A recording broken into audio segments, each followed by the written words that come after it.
Welcome back to the Mindset Podcast, brought to you by Martecture. Get into the AI marketing mindset on the go. In under 15 minutes, stay ahead with our newsletter and podcast packed with the latest in AI plus marketing.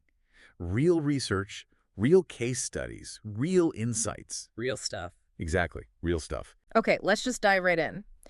If you are a CMO today, the marketing landscape isn't just evolving. It's experiencing a fundamental system-level shift, all driven by agentic AI. It really is. And so our mission here is clear. We're going to extract the core insights from our sources on this. Right. We're looking at agentic commerce, brand visibility, and the organizational redesign you're going to need for the 2026 planning cycle. Okay, so let's start with that first pillar because it feels like the biggest shift. Our sources are basically saying traditional omnichannel is dead. And now there's agentic commerce. It's a huge change. Your customers aren't browsing anymore. Their AI agents are becoming these autonomous customers. They're doing the searching, the comparing, and the buying. All of it. But that raises a critical question. If these agents are focused purely on, say, speed and efficiency. How do you stop the whole market from just becoming a race to the bottom price war? That's the challenge. Yeah. And consumers are ready for it. We're seeing stats that say 70% are ready to hand shopping over to an AI. 70%. Wow. And the speed is staggering. Conversations that used to take minutes will just collapse into a single automated agent-to-agent exchange. So to fight that commodification, you have to win what the sources call share of model. Can you break that down? What is it really? It's the new KPI. It's the frequency with which an AI recommends your brand. It goes way beyond traditional SEO. And how do you win it? Your operational foundation has to be impeccable. Your product data needs to be perfectly structured, accessible via APIs, or the agents won't even see you. It's not about keywords anymore. It's about flawless data quality and total system orchestration. That makes sense. And to manage all that, the sources introduce a new term, agent tops. Yes. It sounds technical, but why should a CMO care about what's basically a new governance layer? Because it's about risk and brand integrity. If you have an autonomous agent buying things for the brand, you need rules. Right. You need guardrails. Exactly. You have to set boundaries on pricing, on competitor interactions. This really demands system thinking across your entire commerce stack. Okay, so the agents are buying based on data quality. But how do we make sure humans, or the AI is serving them, discover our brand in the first place? The data is pretty clear that web discovery is fading. It is. 62% of marketers are reporting a decline in web traffic from search. That's a huge number. And referrals dropped almost 7% last year alone. It's because the AI isn't serving a list of 10 blue links.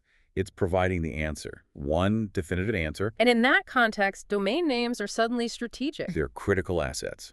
These new top-level domains, NTLDs like .studio or .ai or .pro, .bellin, they establish instant credibility. Give us an example of how that works. Well, imagine an AI is generating an answer about creative design.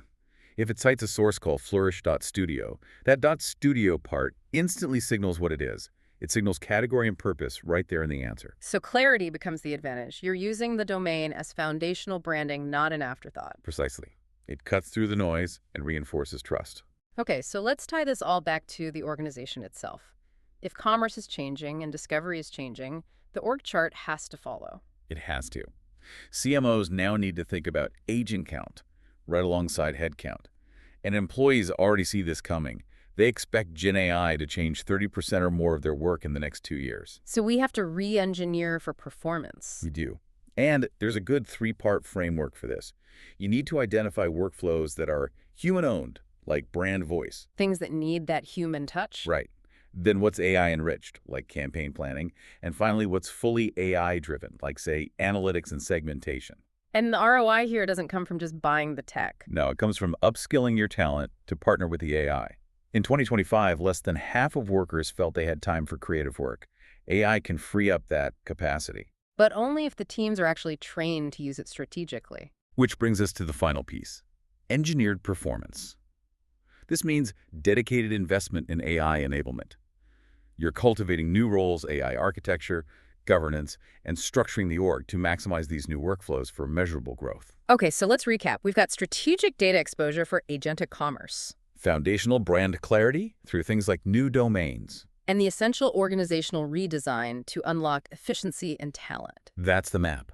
But if we connect this to the bigger picture, we have to remember the consumer. Right. People still want freedom of choice. They enjoy the pleasure of discovery. So the final provocative thought for every marketing leader listening is this.